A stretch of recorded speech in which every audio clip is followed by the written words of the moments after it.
Yeah, here's Got my it. second. All right, so we're Oh, unmuted, it's on. everyone, and we'll go ahead and call the meeting to order. Did you? No, thanks. Let's stand for the Pledge of Allegiance. Pledge allegiance To the flag of the United States of America and to the republic for which it stands, one nation, under God, indivisible, with liberty and justice for all. I will turn the meeting over to Mr. Kujala. Thank you, Chair, members of the commission. Again, for the record, my name is Quentin Kujala, fortunate to be Chief of Staff for Fish, Wildlife and Parks. And first and foremost, would express again staff's appreciation for the commission's tolerance for these venues, these work session venues before the decision meetings. We found them in the past and we continue Quentin, to. can I just, Bill, can you hear okay? Yes, it's coming in good. Thank you. All right, thank you. I just wanted to make sure. Yeah, Thank no, you. thank you for that. But we continue to find these forums very helpful for staff, gaining some clarification and insight. We've also understood that the public appreciates them. This is being live streamed so they can participate as observers as well. And then hopefully, again, the commission sees some value in them as well. With that said, Chair, the first topic is adjusted commission process description. With your tolerance, would go through a quick review at a relatively high level of that, how that adjusted process will look and how it will start to show up with the commission and for the attending engaged public. And first, a little context about from where this comes. I think it's fair to say that there was more a little bit expressed frustration, maybe not just the process, but the product at the conclusion of the February 4th biennial season setting meeting, where we heard again comments looking for something better, again, from staff, from commission, and from attending public. And so sat down and we think we have something that matches that expectation, or at least stabs at that expectation. Again, the expectation to do a little better with respect to transparency and process steps that the public can more easily follow and recognize where their piece in that process is. And with your tolerance, Chair, I'll speak just a little bit, again, at a course level, and then we'll look for the commission's questions and staff's answers to take the conversation from there. And I'll start with the way I've been, and let me back up again, appreciate again, we've had this conversation with individual commissioners, so we appreciate again the opportunity to have a conversation with the entire commission assembled, and looking forward to the discussion that forum generates. Most typically in the past, the commission has received on any one topic, on any one decision placed on the agenda, that agenda topic being in front of the commission 2 times. The first time that that topic has come to the commission, you've heard it expressed as a tentative or as a proposed. The department lists a proposal, puts it in front of the commission. The commission Q&As that for a while, makes a motion, sends it out for public comment at the meeting itself, ultimately makes an adoption on that proposal. And the functionality of that adoption has been, that's what the commission sends out for public comment. The commission then, the department then has managed a public comment period, getting the comments and some comment summaries to the commission for some subsequent second meeting. And the department at times has taken that adoption from the first meeting and adjusted it again and presented it as a final proposal to the commission at that second meeting. The commission goes through its process again, Q&A, deliberation amongst themselves, a motion, public comment at the meeting itself, if that motion is something different than went out for public comment, and then a final decision is made, all of which again happens over the course of 2 commission meetings. And you'll continue to see that 2 commission meeting approach for at least this exception to our new process, and that's the ARM rule process. Administrative Rules of Montana, when we look at that process as it has a tight connection, a required connection to the Secretary of State's office, we think that our adjustments do not fit well for Administrative Rules of Montana. So you'll continue to see ARM come to you in 2 meetings. For all other items, and certainly to include things like hunting regulations, again, tearing off the February 4th commission meeting, what will happen is at the day after a commission meeting, I'm just going to grab a commission meeting, the department will publicly post on the website what the department's proposals are. So they'll look the same in the context of a cover sheet, but they'll be framed as a final decision for the next commission meeting. So that first step coming to the commission with a proposal for a tentative adoption is going away with these processes, with this process adjustment. That cover sheet is made available. We'll announce it with outreach to the public. The public will, there'll be an opportunity for comment submitted. That comment period, the reason why we want to do it as close to the commission meeting as possible is to keep that public comment period as similar as to what it's been in the past. As that public comment period comes to a close, it will close, and then we will look for a deadline by which any commissioner that wants to submit a proposed change to that proposal can submit that to the department, probably to legal staff. Legal will look at that proposed adjustment. It won't be an assessment of good or bad. It will be an assessment of how best to say that. We would look for a statement of intent from the commissioner so we understand and we can look at that amendment. Does that amendment do what the commissioner wants it to do? Not just mechanically changing the proposal, but the end result. And then also take some time for the department to pen a short impact statement. For example, just as you heard with several options across mountain lion seasons, this option or this amendment would not in any way impact the department's ability to manage the lion resource, for example. All of those proposed amendments and what commissioner is carrying those, the statement of intent and a brief statement of impact from the department will go on the web not less than 2 weeks before then that coming commission meeting. And then that commission meeting happens as the final action for that topic, just like it happens as a final action for all the other topics historically. Commission would pick that motion, would pick that proposal up. It would be the same cover sheet that was posted originally. Again, we would frame it from the beginning as the final decision for that meeting that we have now arrived at. And the conversation would start from there. We'd let Robert's rule and the commission or the chair's chairmanship to carry that topic through to an adoption. To back up, and then that would be the final decision. And that final decision, to the degree it would represent something different from the proposal that was posted for public comment, would be open for public comment at the podium. If it was different again from what the public had already commented on. All that to say, what goes away, what was 2 meetings goes down to 1. The final meeting stays in place instead of the tentative meeting that gets replaced with the department's public listing of proposals, and that initiates a public comment period. Connect back to the why. You might remember where the director made a clear statement shortly after February 4th that he didn't want a department proposal to change across process, to start with one single proposal from the department and then let the commission's process and deliberations change it from there. Yes, Chair. So it would be really important that we get all of the public comments immediately as soon as it closes to be able to look at that, to see if there was a proposed change. Yes, Chair. Yes, Chair. Certainly, we would look for, you might recall during the biennial season setting process, we provided a link so the commissioners could look at those public comments in their own time as they came in. If not something like that, then certainly a thoughtful batching if there was a big volume for sure to make sure that you didn't have 10,000 comments to look at the very end. Absolutely, right. Chair. And bring up a good point. We also will be looking at, as staff, at the public comment. If we thought through that public comment that our proposal also warranted a change based on that public comment, think legislative committee here, we would look for a commissioner to carry an amendment on our behalf. And again, all that would be transparent on the website, a proposed change carried by this commissioner on behalf of the department. And if the department couldn't find one of 7 commissioners to carry it, then that movement wouldn't come forward. May I just make a clarification? I think I heard this, Quentin, but I just wanted to make it clear that at each final commission meeting where it's considered, there would always be public comment on that final decision. Because there wasn't a proposal meeting, you would be required to take public comment at every final decision. And that was probably clear. I just wanted to make it. No, thank you, Becky. Crystal. Thank you. I guess one more thing too, we still could make changes at that meeting, even if they weren't put on the website 2 weeks in advance or whatever.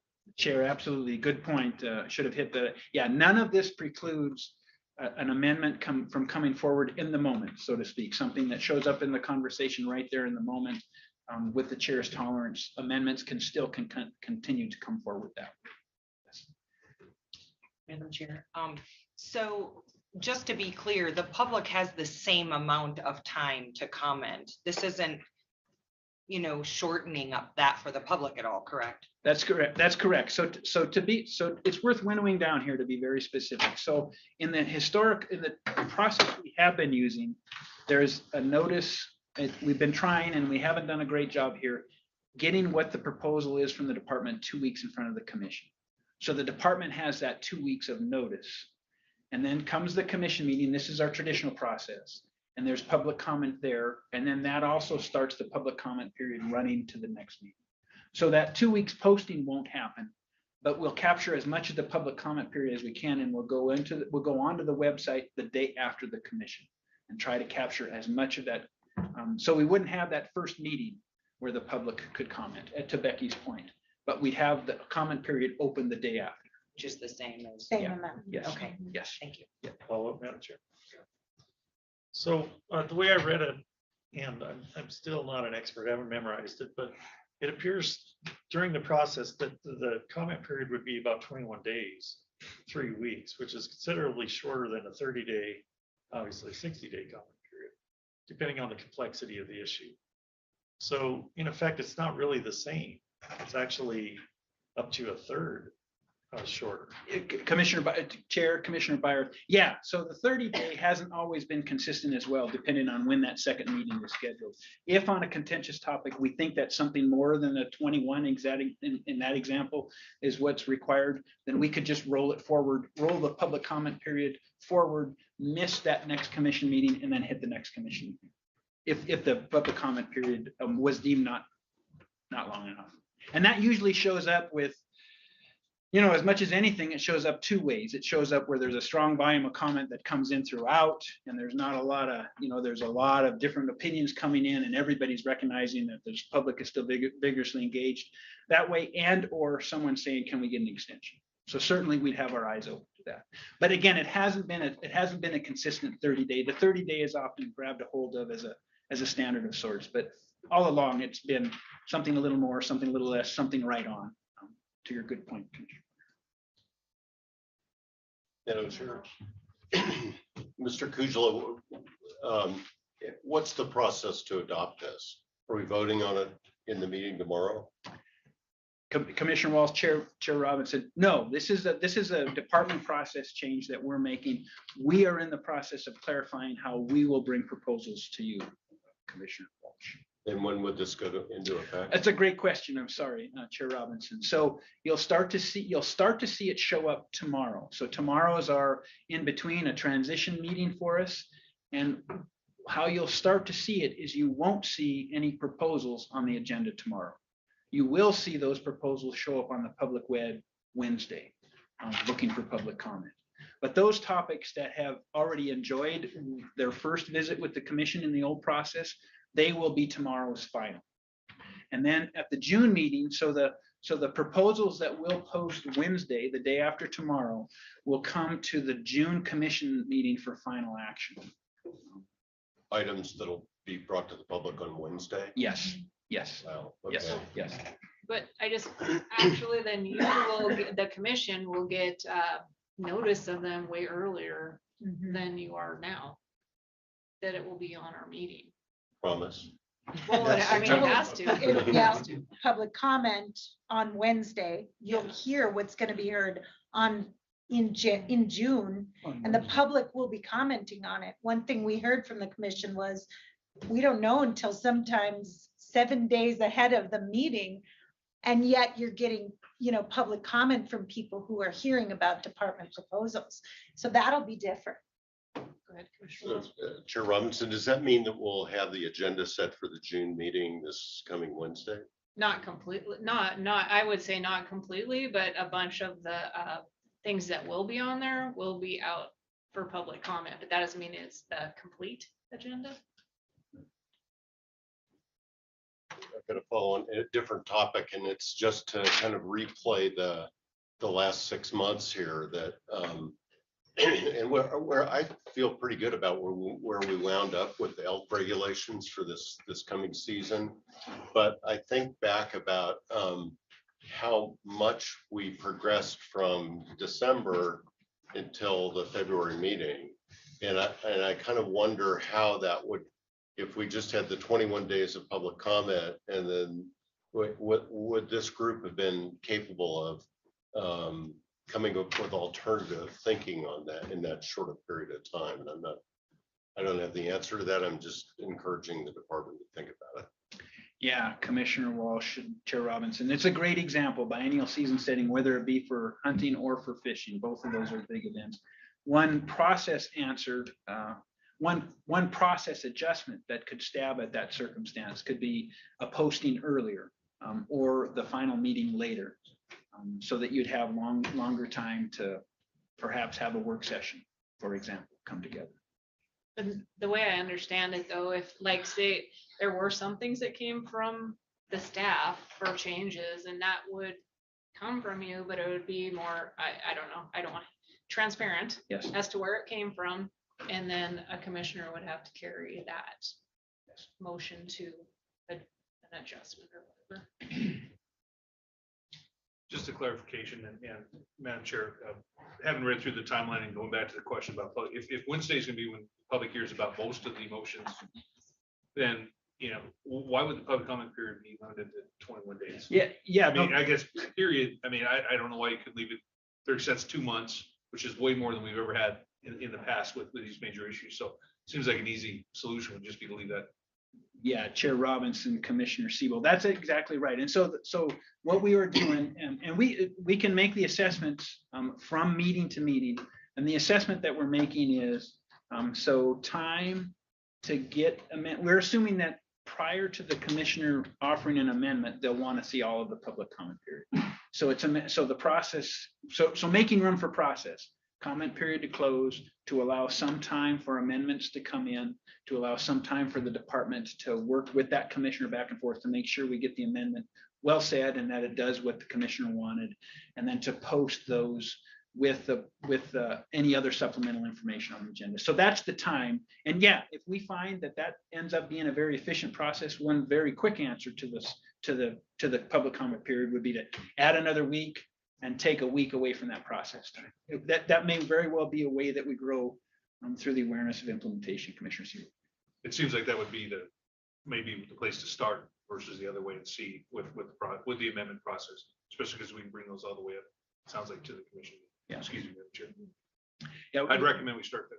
Yeah, you do see us, Chair Robinson, Commissioner Siebel. We're looking to put maybe 2 meetings together where we actually get everything on the agenda 2 weeks prior to the commission meeting. So that's why you see us a little sensitive with our process time, but would certainly defer to the chair. Chair. I want to go back to kind of a finer tuned question for that Casey had, and that is, it seems to me that come Wednesday, we do know what our June agenda is. I don't see how we could have anything other than what's identified. If this is a process, we identify what's on the agenda on Wednesday. That's June's agenda. What would ever be added to it? I could see how things could be taken from it, but I can't ever see how anything would be added to it because it wouldn't fit into the process.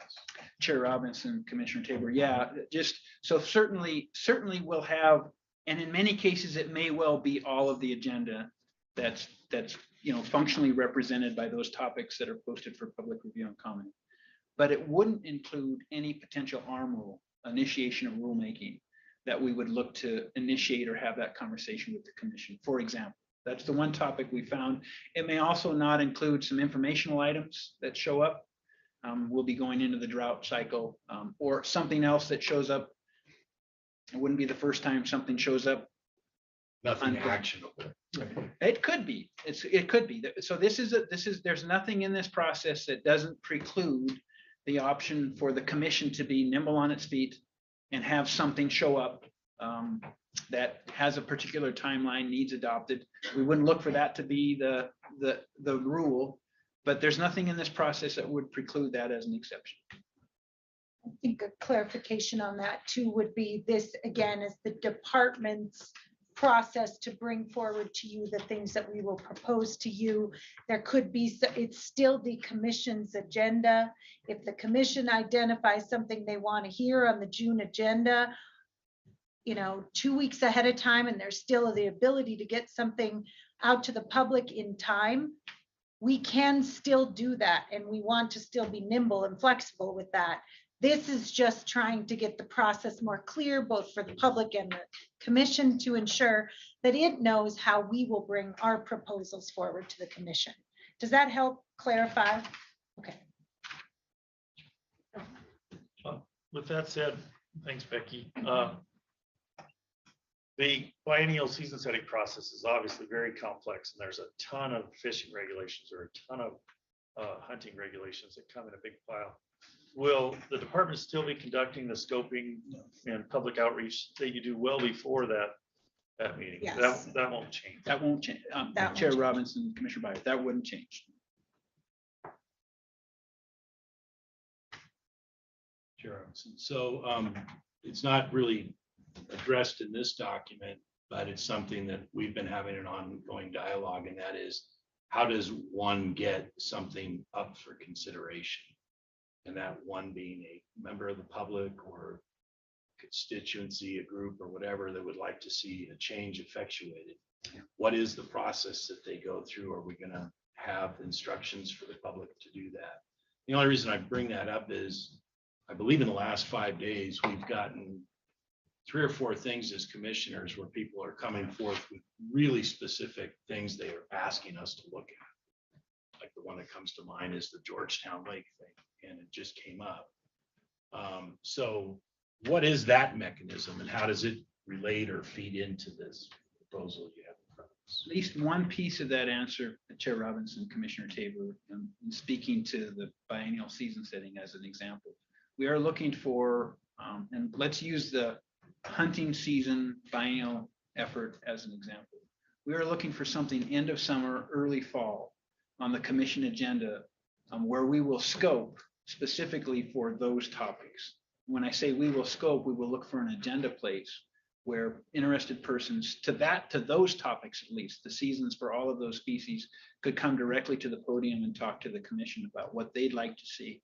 We would do that early enough. And then of course the commission, in that same meeting, we'd look for the commission to offer us insight as to what they would like us to explore or work on. And then we would do that early enough so that at some later meeting prior to a final on any season adoptions, we would issue a statement, a response to those advocacies that we hear from the podium at that meeting. So will there be a very clear way for the public to understand how they get the input to the department? Yes, to get into the process. Yes, yes, yes. Yeah, you won't be able to see. So speaking now to input on stuff that's proposed, that will again be coupled with outreach. It'll be coupled with a web link. And when you look at the topic, you'll be able to electronically go immediately to the comment piece. That's something different. That's something that's in the system. What I'm saying is, I've got a brand new idea. I'd like, I'm a citizen of Montana and I need a process. I need to understand the process of bringing my idea to the state. And how do I do that? Where's my instructions? What forms do I fill out? Who do I speak to? Do I go to the region? Do I go to a commissioner? Do I go to Helena? What we are looking for is we're looking for, as much as anything, we're looking for the commission forum to capture. We're also looking to the point about the agenda being identified a month earlier, that comment. There are a host of topics that we can and have put on an annual commission calendar. We can do that we can do that for all of the divisions, and we can post that, and we plan to post that in a way so that folks are looking at those decision points and coming to the commission forum. Certainly they're coming to the commission, but we see it more important. First, we see that more as coming to the commission forum, where they have the opportunity from the forum, from the podium, not to communicate to the commission through us, but to communicate to the commission directly to the commission on a topic that by that review of that annual agenda, they know the final decision is somewhere in the future, near at hand, but still in the future. That, for example, was one of the issues we ran into last year, where some folks were frustrated because by the time their comment got caught, a cycle had already passed them by. The final adoption had come and gone. But again, you see that in both those cases. You see our emphasis on the commission forum, so that they have the opportunity to come from the podium or come virtually and speak directly to the commission. Whether the commission responds to it then, or the commission looks to staff to offer a response at some future meeting.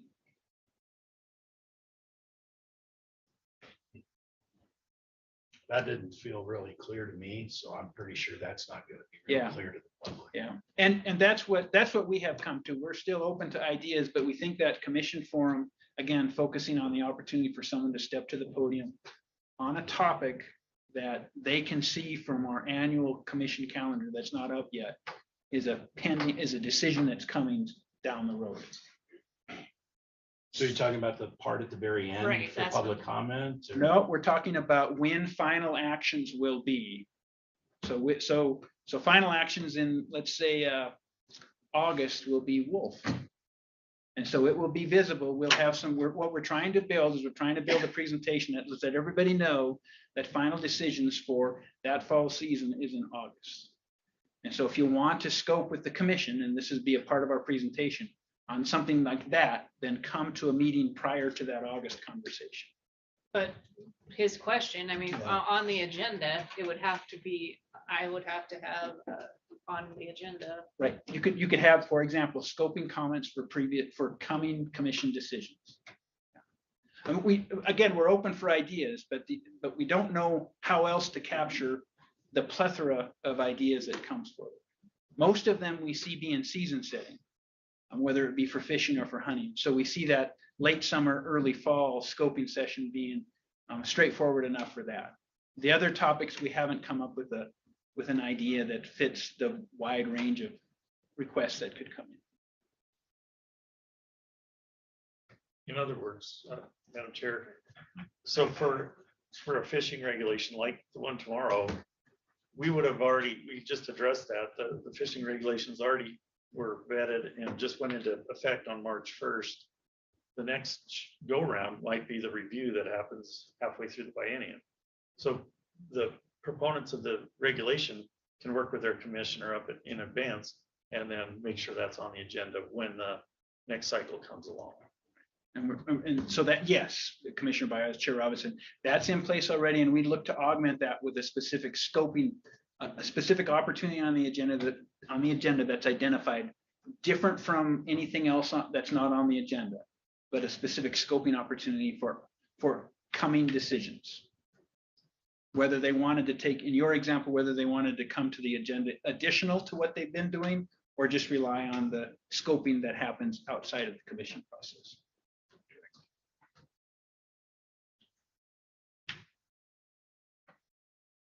Chair Robinson, just a comment. Again, I'd kind of go back to the elk regulations, or I mean, I think for 80 to 90% of what we deal with at the commission, this will be perfectly fine. But there have been instances where in our group dialogue during a commission meeting, we modify what we're doing. And so the modification then goes out to the public for comment rather than what was originally given to us. And I think about my case where the initial proposed regulations for elk in December created kind of a 3-alarm fire among people who love hunting for elk or are concerned about them. And then that led, I know that for me, at least the week between right before Christmas, I attended 2 public meetings, and many of us attended CAC meetings and got a lot. I just wonder if we can create that kind of public momentum through just a message on the website. Yeah, great, Chair Robinson, Commissioner Walsh, and for sure that you should hear. It is our intent to have that sort of process development before anything shows up to the commission remain unchanged, especially with biennial season setting for both hunting and fishing. You should expect us to start showing up with outreach, calls for conversations and ideas late summer through the fall. So everything before the web posting we see as being unchanged. All of that deep, wide scoping, especially for those large, wide sweeping efforts like biennial season setting. And then again, to your earlier, if I may, Chair Robinson, Commissioner Walsh, to your earlier comment, as you get in that final action, that meeting where the final action and there's back and forth and none of the posted motions fit, or maybe there's a new idea or a new concept that shows up in public comment from the podium, none of this would preclude that sort of amendment being framed right there in the moment at the meeting. Madam Chair. Quick question, Quentin. Can you walk us through this as an example? Let's use the one that was brought forward for the pheasant season, to extend the pheasant season. Mhm. So how would a person bring that forward? How would they go through and how would we react on it? Yeah, so that's a great one, because we heard that here in Helena after the pheasant season decision had come and gone for 2021. So there'd be a couple places. It would be noted with outreach that biennial season setting that covers pheasant seasons are going to be finalized February 24. We would initiate a process sometime late summer 2023. That would include some scoping, local community conversations, staff working on proposals, and somewhere early fall, we would have a scoping meeting with the commission that's geared toward whatever else is geared toward biennial season setting. That would include the pheasant season for the next 2 years. That would be an opportunity for the public to come to the podium. Maybe they have a specific proposal. Maybe they have some concerns that they think should be considered in a season proposal from the department or from the commission. And then, of course, in that same meeting, we would welcome any scoping comments, any similar comments from the commission to us. Commissioners saying, I'm hearing a lot about mule deer. I'm hearing a lot about moose in that meeting. And then we'd roll that in, and we would either, with the proposals showing up when they show up, we would speak to, where that scoping shows up, where we have considered that scoping but didn't incorporate it for whatever reason. And then from there, it would flow to ultimately a final decision. Does that answer the question, Director? I think the question might be, what happens if, like in this circumstance, somebody comes to you and says, I'd like to be heard by the commission, and it comes right after the season's already. So the final was February of 22, and it comes to you in March of 22. This is what I'd like to see. What would be the response? Well, the response, we would offer the 2-year cycle as our response. Yep. Great response. I got it noted. Look for that opportunity to show up again for the next 2 years, starting to show up in this calendar, in this season, and on this month of, like the October commission meeting, and that process will start, or September commission meeting, whatever the process would be. And of course, that's dependent on, that would reflect staff's advocacy to stick to the 2-year cycle. Yes. But the 2-year cycle is not something that's written in statute. And if the commission wants to move outside the 2-year cycle to go to a 1-year cycle, that's always an option. So another example, and correct me if I'm wrong, but like the extension of the pheasant season, where you guys came with what your proposal was for season setting. And then I think Commissioner Walsh, you made it, proposal or whatever, but the way that would have been handled is, here's what it came out right after our previous meeting. And then if you wanted to do that, it just would have been an amendment. Yep. At least 2 Yes. weeks before our meeting. Yes. To the public or whatever, at least 2 weeks. I mean, if you have something earlier, wouldn't you want it earlier out there? Yeah, the amendment. Yes. That's why I say it, just a deadline. And again, to the Commissioner Siebel's, the only reason we have a deadline is just so that we can work through process that Right. ultimately ends up with getting them posted not less than 14 days. Well, plus we should have all the information within 2 weeks also, so. Yeah. Mhm. Madam Chair, that's just a potential for conflict here if we're going to have be making amendments to proposals on the table without the commission meeting. It's not a commission amendment. It's not voted on. So, Say that again. well, if Commissioner Walsh decides to put an amendment on that's Commissioner Walsh's amendment. We may not agree with it. We Right, can take discussion. So I guess you could have 7 amendments for the Right. same. I just want to make sure, that That's seems a true. little, it's not an amendment because it's not, it wasn't. Proposed. Proposed. Proposed. That's right. It's Yeah. it's an alternative proposal Yes, that could be open for public comment. yes, So we will not call it an amendment, but alternative proposal. sure. So we could have 7 alternative proposals, honestly, or more. Just to clarify, correct? Yeah, that's exactly right. And Okay. and Chair Robinson, Commissioner Siebel. So you're right. Amendment is not as fitting as it could be and should be. And depending on the topic. So it might be, for example, a state's worth of elk hunting regulations. where an adjustment is speaking to one hunting district. To your point, we also know that there are the Georgetown Lake kokanee limit. That's one single item. And it's hard to imagine, yeah, it's easy to imagine 7 different ideas that would comprehensively replace whatever the department put on the website for that topic. You're absolutely right. That all have to be managed through Robert's rules. Yep. I guess I have a question too, though, but what if there's more than one commissioner that is in favor of the proposed amendment being, and it doesn't mean that necessarily that they're going to vote for it either, but bringing the proposed amendment forward, can it have more than one commissioner, or should it have more than one commissioner Yeah, we name on like a it? You know what I sponsor? mean? Yes, Like yes, like a sponsor for a bill. Yes, yeah, Yeah, why that- wouldn't you? yeah, we would. There's that's nothing more that of a legal precludes it. question for Becky. It wouldn't have to be, but, and Yeah. I don't know that it would necessarily hold more weight. Although you would see that if it's got 4, it's likely to have 4 people voting for it. Perhaps other commissioners wouldn't necessarily bring forward their amendment if you've got 4. So that's just a practice, but it doesn't have to be, and it can have an amendment on it. This is the amendment, to your point, Commissioner Siebel, is more a proposed one that will be heard at the final commission meeting that then will require public comment. This is mostly to be transparent so that the public knows what to come and comment on when it comes to the final commission meeting.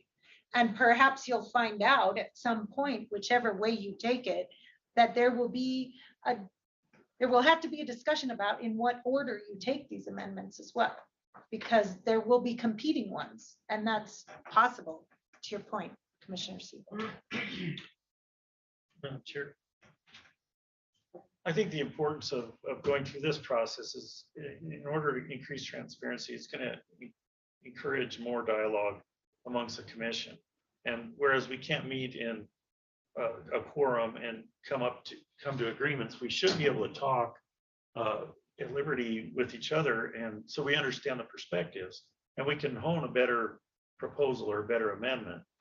But it also includes understanding what the agenda items, when will Madam Chair sit down with the department and structure the next agenda. And as long as there's a dialogue, I think it would work fine because, there's no need to have 7 amendments all dancing around the same issue. We can decide, as long as we're communicative, we can decide on the best approach forward.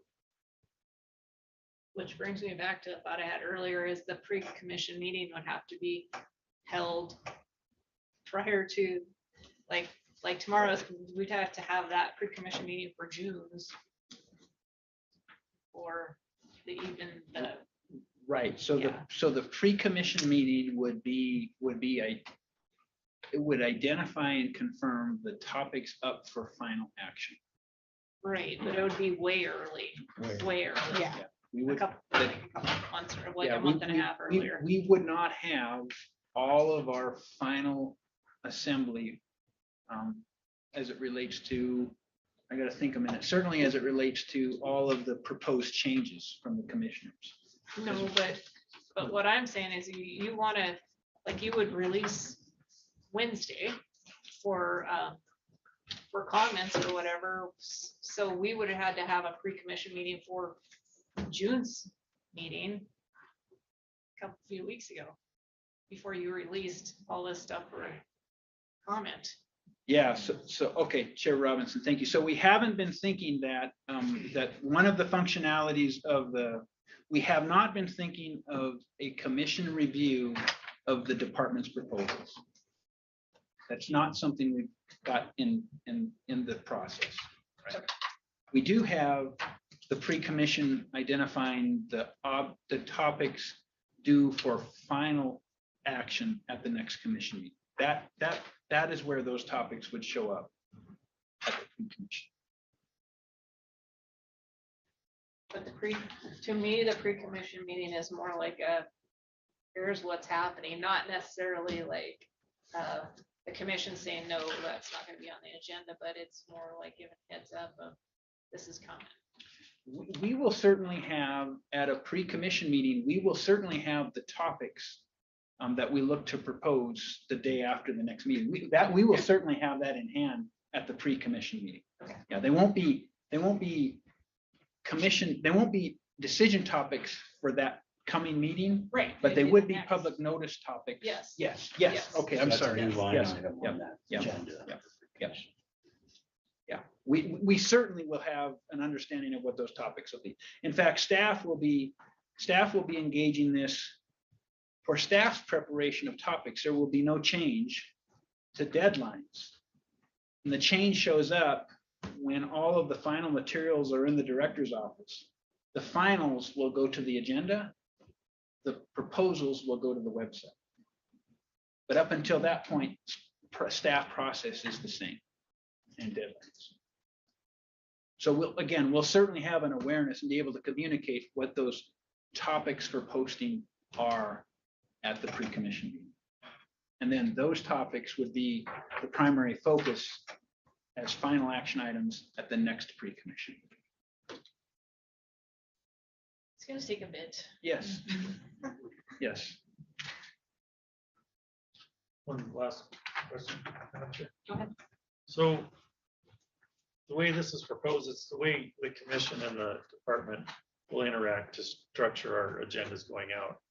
And I heard you say that the ARM rules is a very structured process in statute or an ARM rule that we must follow.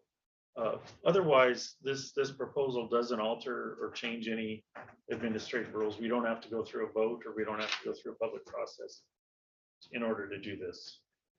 Yeah, that's true. I see you looking at me, Chair Robinson, Commissioner Byorth. Because this is an internal ministerial, proposal by the department on how to bring its own proposals to the commission. It is not it's not a matter of public comment. What is obviously protected is the subject matter of what we're talking about bringing to you is still protecting that public comment. And that is the decisions that come before the commission, and those will have hopefully more public comment opportunity here before the commission than you saw even previously. So we don't see this as a public comment need. And so that's the reason why it's just informational here for you.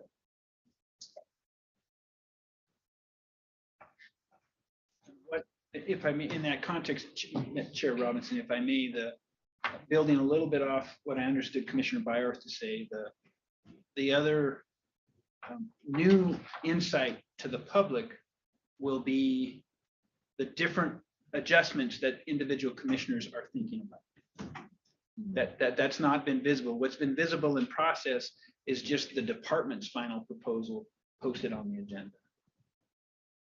The insight of the individual commissioners as they look at the topic and the public comment hasn't been visible from one commissioner to another, and also from the commission to the public. Other questions? Madam Chair. Oh, Commissioner Lane, forgot you were there, sorry. Sorry. Thank you. I'm just trying to wrap my head around this. And so any amended proposals that we would come up with after I guess I'll call it the agenda is already set, or after scoping meetings, after like the Wednesday is set forth. If we come up with amended proposals, how will those then go out for public comment? Great question, Commissioner Lane, Chair Robinson. So that staff would like a deadline for those, something after public comment ends. Work with the commissioner again to make sure that that's said as clearly as it can be said, that it does what the commissioner wants it to do. And then we would post that not less than on the agenda, on the public website with the agenda, not less than 14 days before the commission meeting. So the public could see all of those. Maybe there would be none, maybe there would be 7 different ideas about how that proposal should change. And each one of those ideas would be visible to the public on the agenda 14 days before the meeting. Okay, When is that a suggestion that public comment will be open for those to come into the department? Or We- are you saying that the public comment opportunity is at the final Yeah. commission meeting? Thank you, Chair Robinson, Becky, thank you. So we've been assuming that's a piece of past process that we've been hanging on to. Is that we do, there is always a stream of public comment that comes in as soon as the agenda shows up. So we expect that we'll continue to see that. But we would look for the meeting to be the primary venue for that public comment to come forward.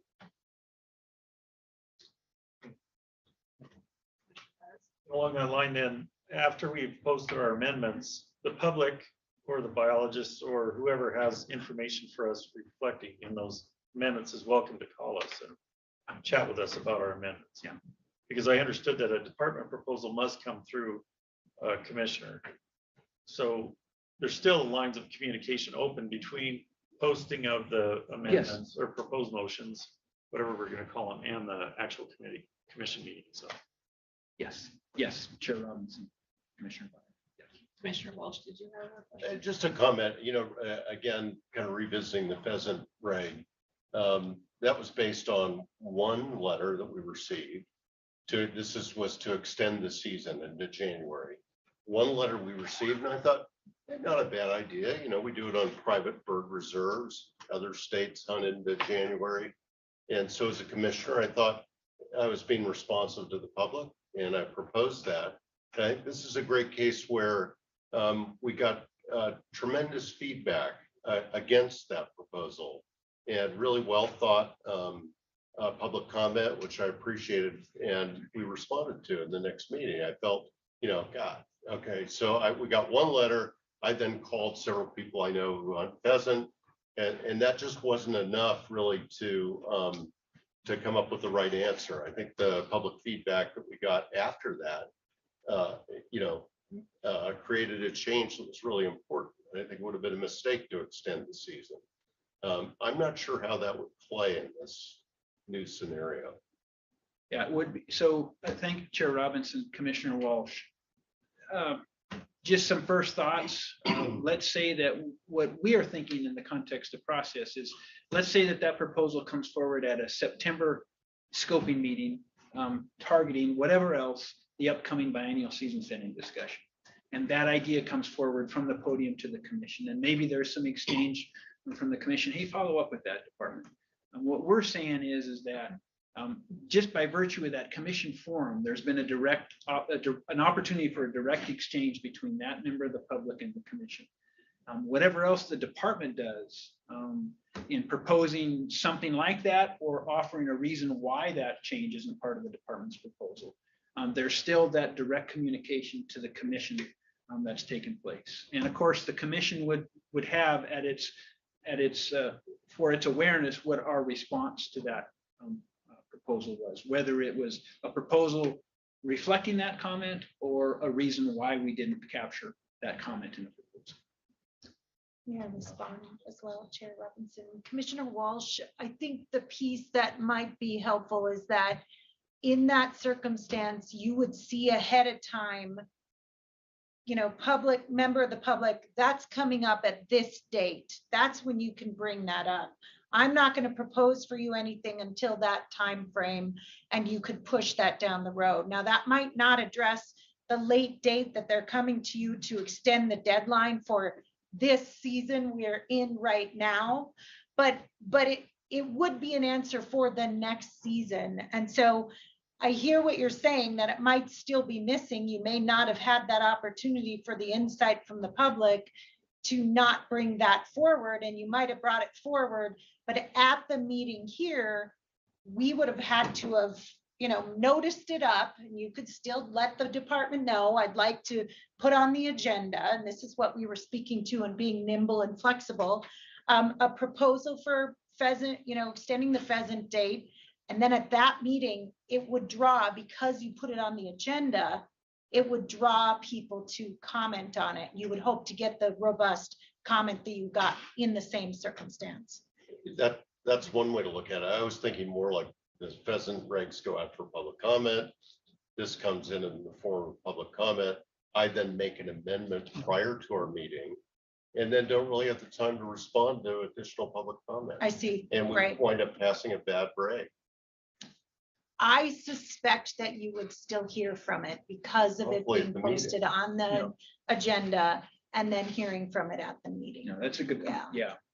yeah, to Chair Robinson, Commissioner Walls. Yeah, using, that's a great specific example, and staying in that example, to Becky's point, of required public comment at the podium. On that example, it would be hard to imagine opposition not coming to the podium for that idea. Sorry, one final question. What is the key thing driving this change? What's the problem we're trying to solve? I can respond to that, Madam Chair. So I looked at this after the last meeting we've gone through, and the question was, whose proposal is this? At the very last meeting, there was so much confusion going on, said, okay, whose really proposal is this? I want to make it transparent so people know whose proposal is. Does it come from the department? Does it come from the commissioner? And why? And they can explain why they're bringing this forward. We can't do that. And that's the, from my point, that's the driving factor for this, and more transparency. And make sure that the people know what we're doing, everybody's doing it as we go forward. Does that make sense? It does. I think it's going to require a new discipline when it comes to communications with public. Yes. What I've been working on the whole time is the roles of the public, roles of the commission, roles of the department. And that's what we're trying to focus on. We're gonna have to put a better communication in this with the new process, how you get things done. And I don't see anything stopping, case in point with the pheasant, that somebody couldn't bring you an idea after it was already out there, and it's an amendment you want to make them. Then you own the amendment, you say, this is why I'm doing it. It's no different than you just change your mind. I mean, you can do it for somebody or do it on your own. Does that make sense? Yeah, my mea culpa, though, I think it was a really bad amendment. Yeah, but you found that out through the public comment. Yeah, so this time it would require folks showing up for the meeting. But we should have enough time out there to see that. It won't be the day of the meeting that change has been made, hopefully. It'll be exception rather than rule that we do any changes at the very end. I guess I have a question too. Let's say we have 2 or 3 amendments that kind of go against each other. Can we release, when we go out for public comment, can we just put all of them on the table? Oh, yes, Okay. yes. Yeah, so we don't have to like go out Yes. for public comment every Yes. single. Yes, Okay. yes, yeah, as per your process, yes. Sure. We've seen you, yeah. the chair Yeah. do that. Yes, Just a quick clarification on that.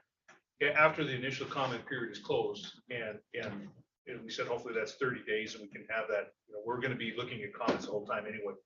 We put in some alternative proposals, I'll call them, instead of some changes or some different ideas. We put 2 or 3 of those in.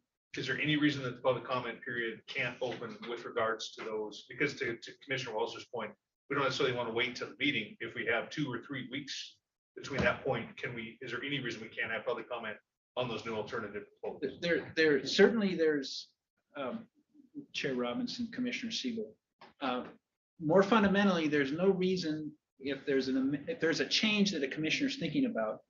That's why we're only talking deadline. There's no reason that can't come earlier than after all the public comments. Sometimes a change idea very, very early shows up in the process. And then we will certainly look back at our process timeline, Commissioner Siebel, to see what kind of opportunity we can,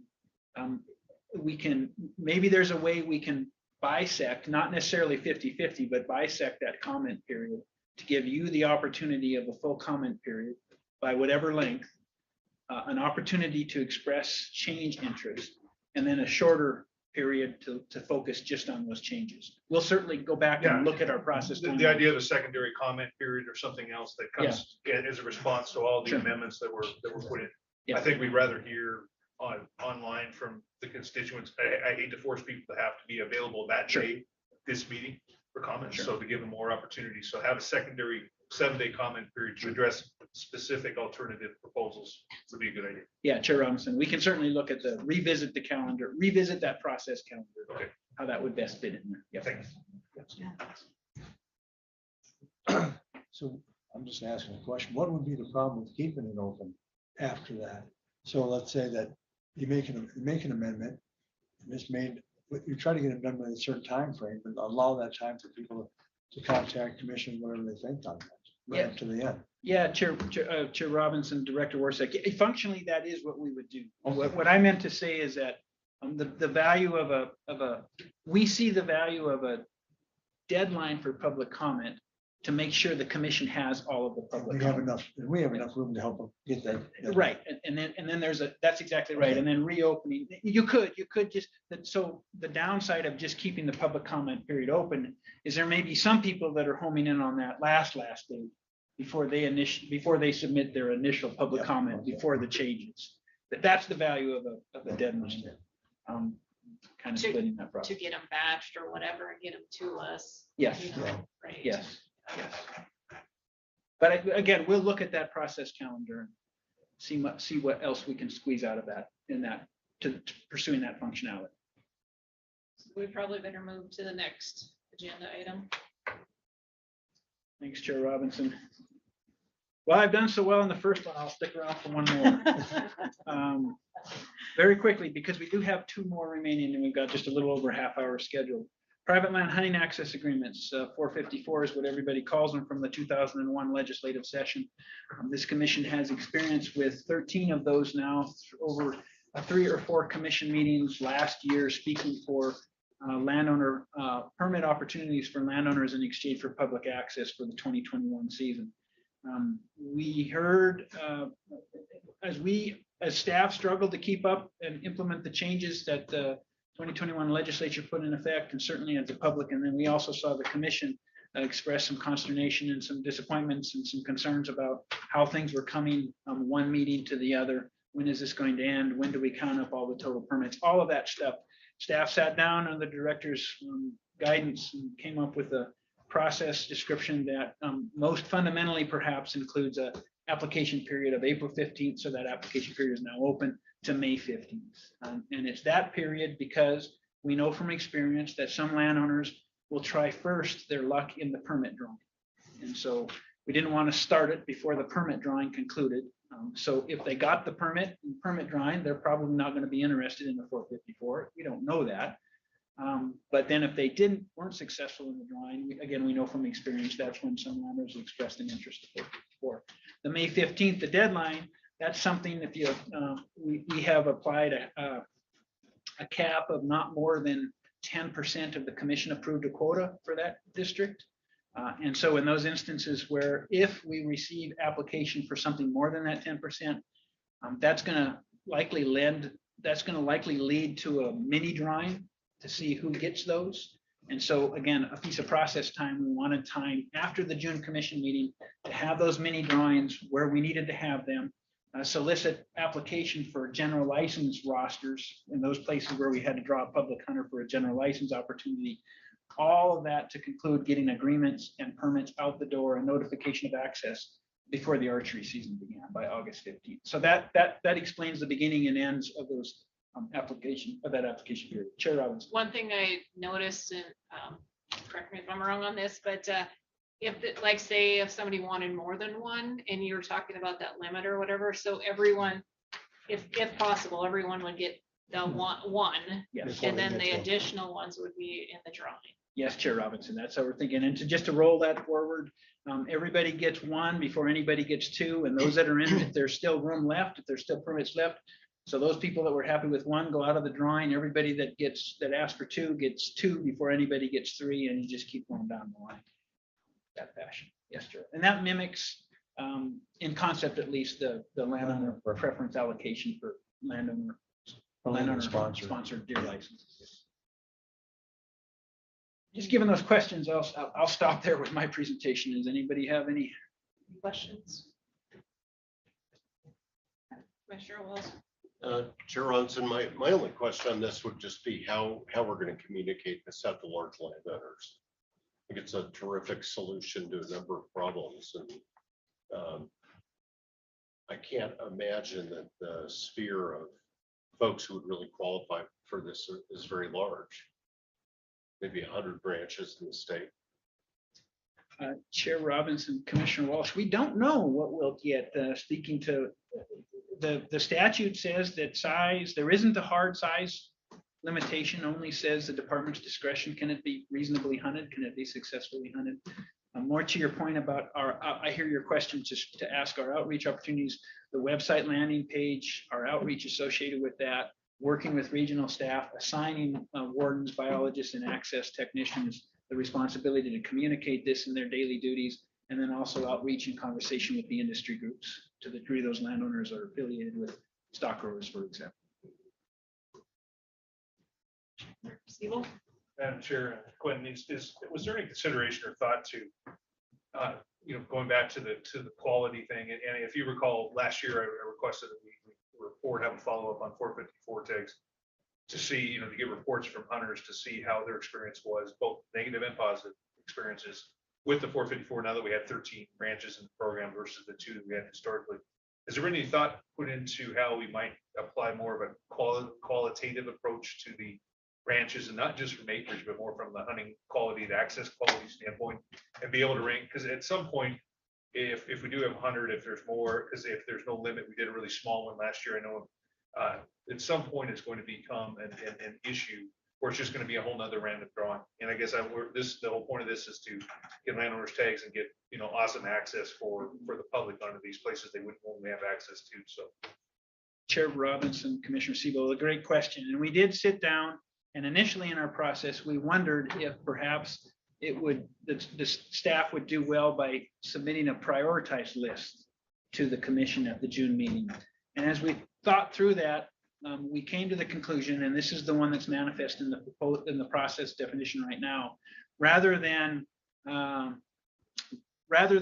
take on the task of making an evaluation before things happen, let the post-action reports help inform everybody. So instead of speaking about what might happen or how this looks, we hopefully can speak more definitively about what did happen with a little more certainty than looking forward and trying to do that. So how we'll achieve that is we will look as a requirement from the landowner, from the participating landowner, a list of the hunters and their contact information, not later than their application submission the next year. And then we would take that information, and then we would reach out to those hunters and asking a series of questions to help paint a picture about experience and effort and access opportunities and seasons and success or not, et cetera, et cetera. So is that, so look, using the results of this year to then feed any decisions for next year in sequence. Chair Robinson, Commissioner.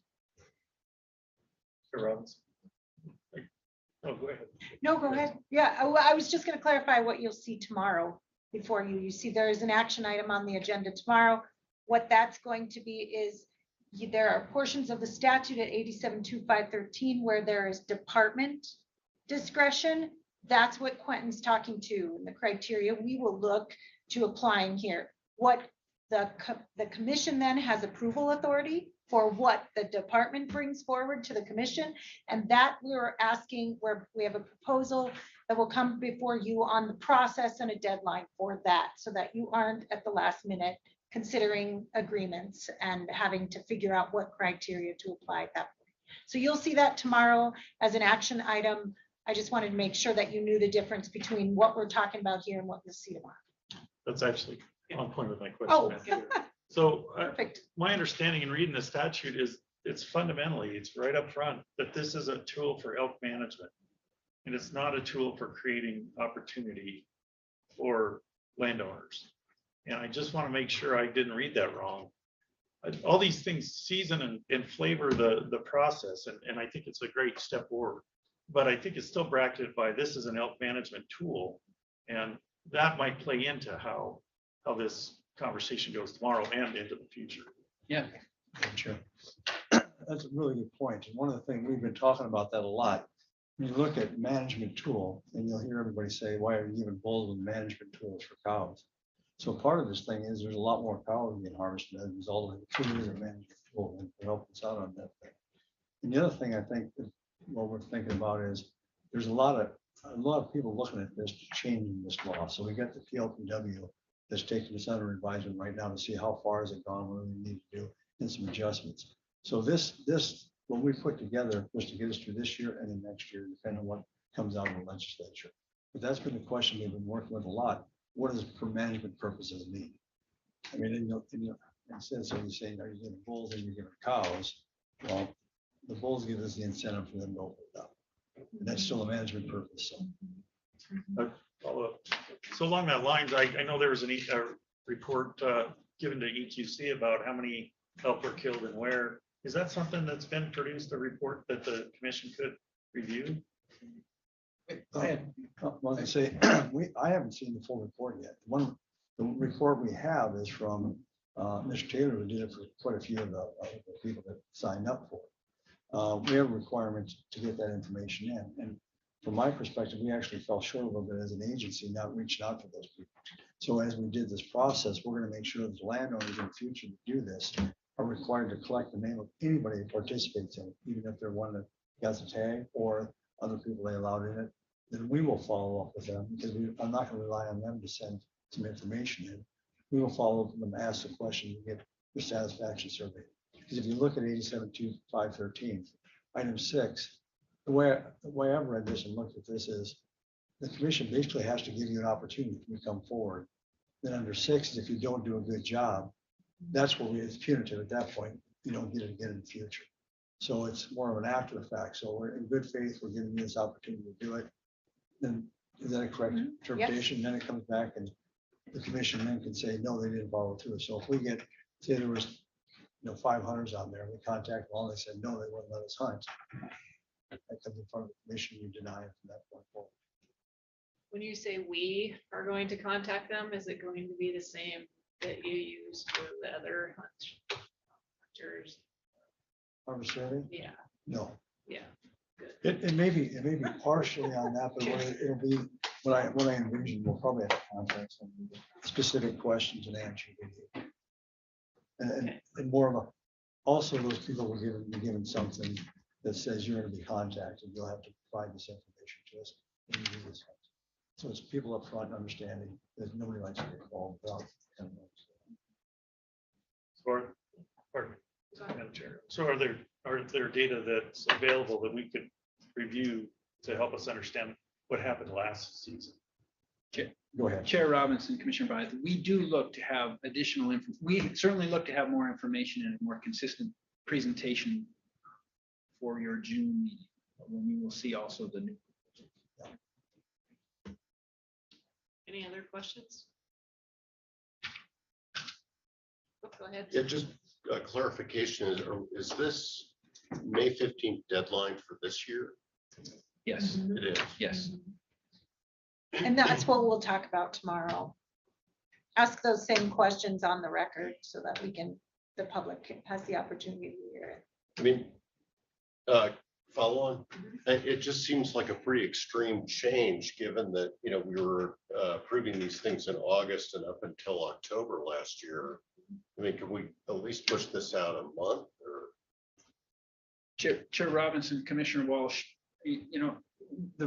I would offer again an explanation for why we picked the date that we did, and that is when we thought about coming to the commission in June, recognizing that there's potential for that meeting then to lead to a series of drawings in some districts where if the application exceeds the 10%, and then in some cases the application wouldn't necessarily identify the person, but how the person would be identified. So there'd be some process steps there, all of that wanting to happen, and then being able to deliver either the notice of access opportunity or the permit license to the landowner all before August 15th. So it would be in hand before the archery season. That is one of the criticisms we heard last year, is that process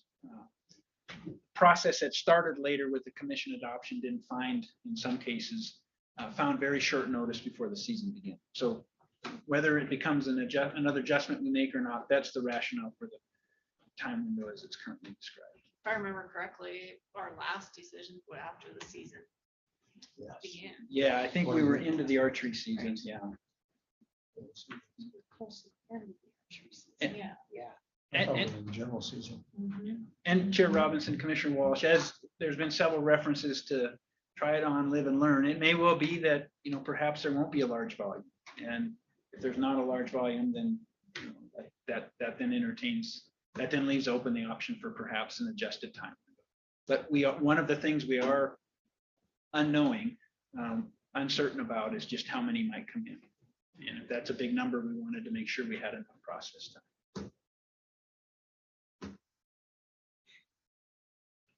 Thank you. Sheriff Robinson, thank you. I turn the podium over with your tolerance to a couple folks. I think Warden Phil Kilbreath is going to start us off. Madam Chair, I have a PowerPoint that I was thinking of putting up on the board, but we're getting a little short on time and I think there's somebody else coming. So it's up to you. I can do the PowerPoint or I can just try to summarize what's in it. You should all have a copy of Why mine. don't you just go ahead with the summary? Okay.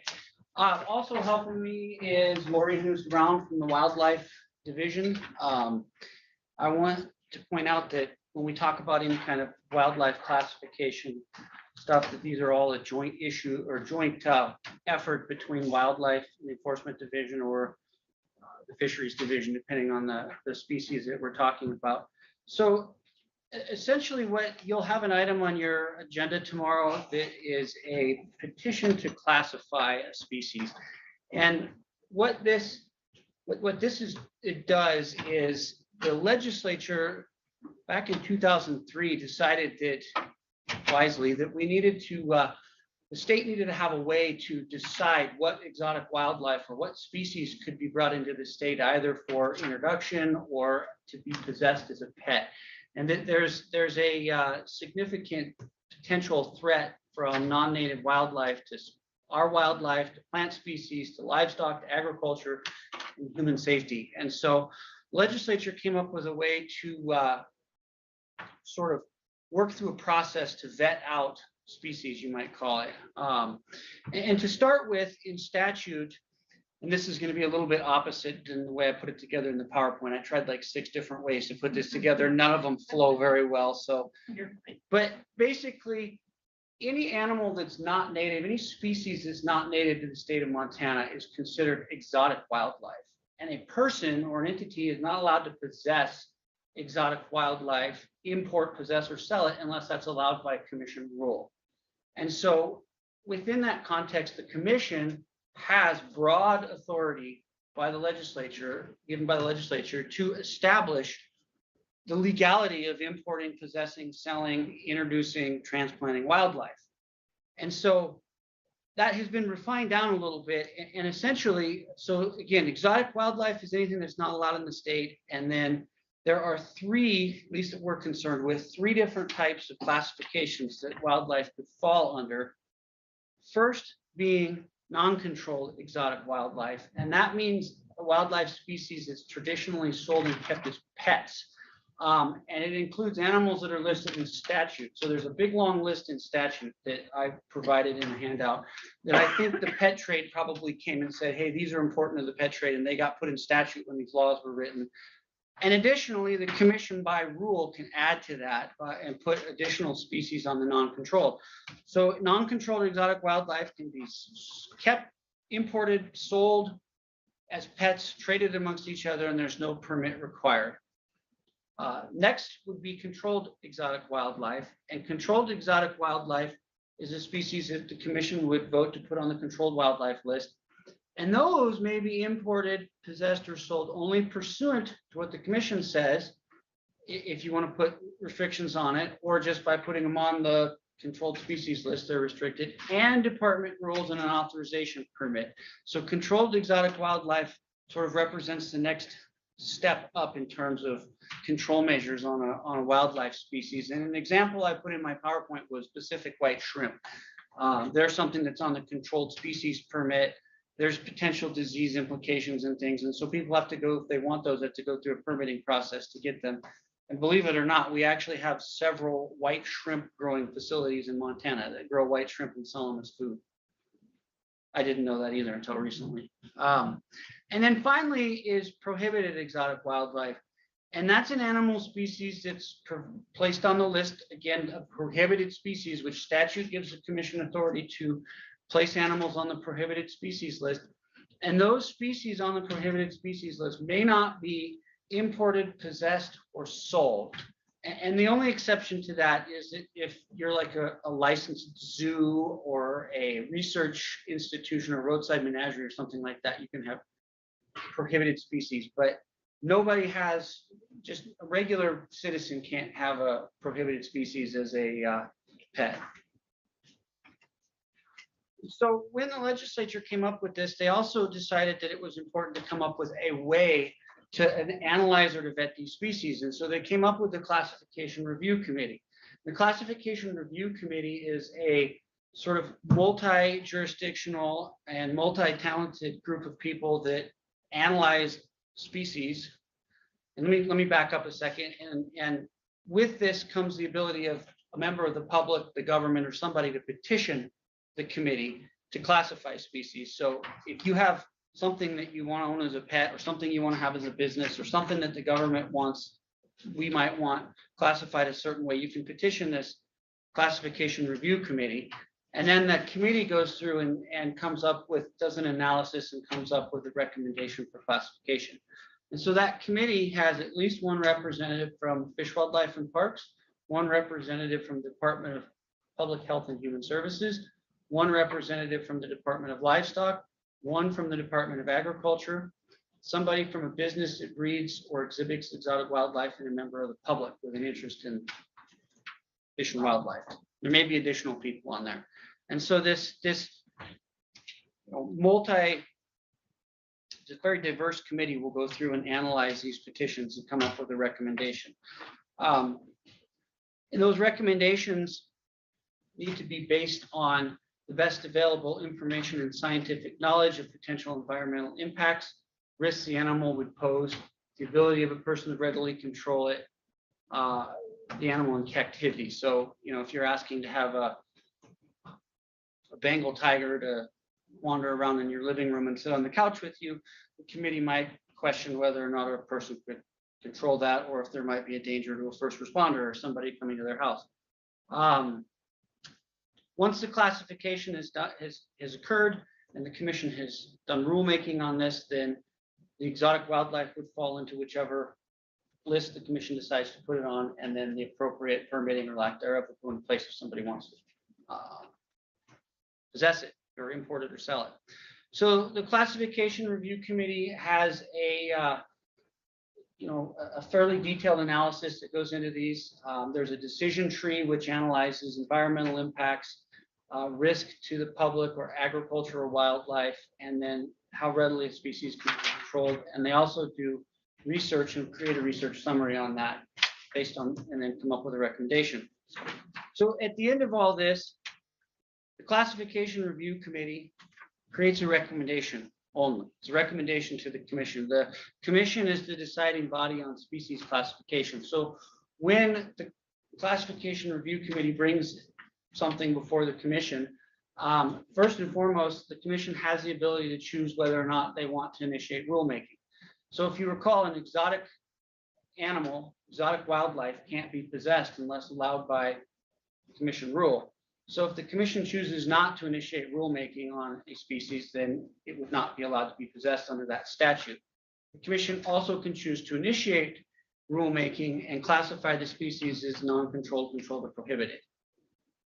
And then hopefully covered those lists reasonably well, what they entail. So it's a non-controlled can be owned by anybody as a pet. Controlled has a permitting requirement, and sometimes those can be owned as pets or possessed for whatever reason. And then prohibited is only limited to certain institutions. Quick and fast. Did I miss anything, Lori? Do you have any questions? So we will have, Madam Chair, we will have an action tomorrow to. Madam Chair, yes, there'll be a recommendation from the Classification Review Committee on the agenda tomorrow. Can you pronounce the name of the species we're talking about tomorrow, just in case? Caracal? I know, I was gonna ask, how do you? Yeah. Carousel. Okay, Is it carousel? Carousel, yeah. Is it? I'm Caracal. Caracal, I think is the Caracal, right, okay. right way to say it. Just didn't want to sound like the idiot I There am. you go. tomorrow. Yeah. So Caracal cats back. questions? So just as an example, I'm sorry. No, go ahead. Go ahead, Commissioner. Just as an example for tomorrow, then, if we were to decide that caracal cats should go to rulemaking, it would enter a rulemaking process, there would be public comment, and then that would actually be one of those two-pronged agenda items that show up. Yes, good example, Gold yes. star. Yeah, I'm catching on. Yeah, because these are all in administrative rules, so they all, amending or adding to it all has to go through the MAPA Yeah. process. Chair Robinson, this may be a question for Lori, but I very recently had someone ask me about California quail and Gamble's quail and why we can't import those into the state. So, good reason. Be great to have an answer. Mayor Robinson, Commissioner Welch. I looked at this today and I thought, I don't even want to go back there because that was a long, long discussion with the quail.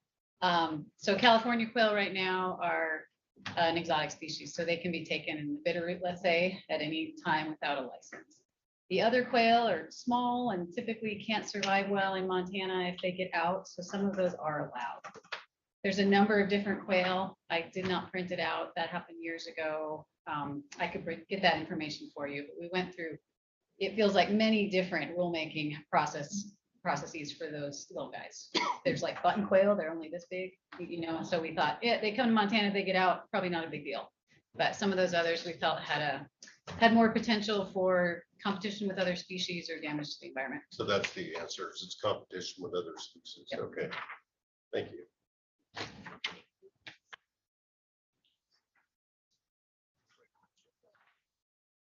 Any other questions? Is there, I guess I do, is it anyone in possession of one already, or what is the current classification of it? Of the caracal cat, Chair Robinson, so it would fall under the statute of exotic wildlife. It's a non-native species, hasn't been classified, it's exotic wildlife. I am not aware of anybody in the state owning one as a pet, although that doesn't necessarily mean that that's not the case. They are, I'm not going to say popular, but there are a few people around the country that have them, and so it certainly is possible that one could have snuck into the state. That would be unlawful though. And that would be unlawfully Currently. possessed, correct, Okay. if that were the case. And so if we were to get wind of that, there's a couple of statutes that talks about how we would address that and it potentially being a misdemeanor violation and them having to take it back to their state of origin and whatnot. Thank you. Chair Robinson, nice job, Phil. To that question, the reason we wanted to offer this presentation here tonight is, in addition to clarifying the authorities, this is a new topic, a new decision for this commission. And so in addition to clarifying the authority and just the general overall background of this process piece, it often comes with, I know this is going to surprise you, it comes with advocacy, sharp advocacy sometimes. So not knowing what will show up tomorrow and not judging that good, bad, or otherwise, just you can imagine sometimes a lot of, like every other fish and wildlife topic, it comes with advocacy. So just wanted to prep a little bit. for I that. do have one more question. How does this come about? I mean, how does all of a sudden we need to look at this species? If there hasn't been a problem, sounds like this is proactive. So good, excellent question, Chair Robinson. So this came about because somebody a year or two ago called our office and said, I'd like to have a caracal cat as a pet. Is that legal? And our response back to them was, no, it's not. It's exotic wildlife. It hasn't been classified. You can't own it as a pet. And if I recall correctly, then it was, well, how do we get this so we can have it as a pet? How do we have a permit for it? How do we get to possess this? And the pathway to that is to have it go through the classification review process. Understanding that one of two classifications, non-controlled or controlled, could result in you having it as a pet, but there's always the chance it'll land on the prohibited species list. Okay. Thank you. Quick question, Madam Chair. It's interesting because also on this non-controlled species list is the serval cat and the jungle cat under the non-controlled. So what we're deciding tomorrow, that then goes, did you say to public comment? And we can ask specialists, because I'm curious as to why would, one and not the other be and what the differences are. So Chair Robinson, Commissioner Waller, if you were to initiate rulemaking, then there would be just like any other public MAPA process, there'd be a public comment period, and we'd be coming back with the final recommendation, or at least a summary, and back to the commission to make the final recommendation in June or some subsequent meeting. I think with respect to those questions, Lori may be able to answer a little bit more, offer a little bit more light insight into that. Mr. Robinson and Mr. Waller. So those decisions were made quite a while ago. I looked that up today. There are a couple cats that are non-controlled, so you can have this. There's also a difference in size Okay. for those little guys. So the threat to the environment from, let's say, a jungle cat might be the songbirds in your yard or the little rabbits. I understand the caracal cat's bigger and has potential for more livestock damage. So you could see a feral caracal cat in somebody's sheep versus a little jungle cat would act more like a feral domestic cat. But I do expect to hear some of that. Thank you. And I add one thing to something else Bill said. There is an option for the department to bring forth a petition. And so you will at some point down the road here, once we get some things cleared up, maybe see a petition for salamanders to be all prohibited basically. And it's because of a department concern of a disease. So there's that option too. Okay. Thank you. Madam Chair, I do have one question. So what would happen if an individual had a cat like that, declawed, defanged, took all the problems away from it? Is there any way of keeping it then? So that's a decision for the commission. I The mean, that's the petition, flexibility. yep, and the materials you have do indicate that the potential owner would declaw and spay or neuter the individual animal. And then the last part of the decision tree there is, how reasonable is the containment? So if you've got something that can jump 12 feet, you have to have a pretty good fence.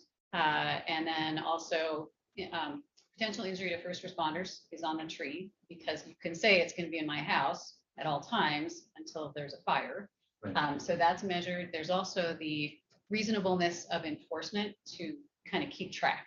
Okay, so you've got, our folks, you might have brand inspectors that are trying to keep track of these animals. How reasonable is that? And is it a reasonable expense to the state for them to keep track of those things as well?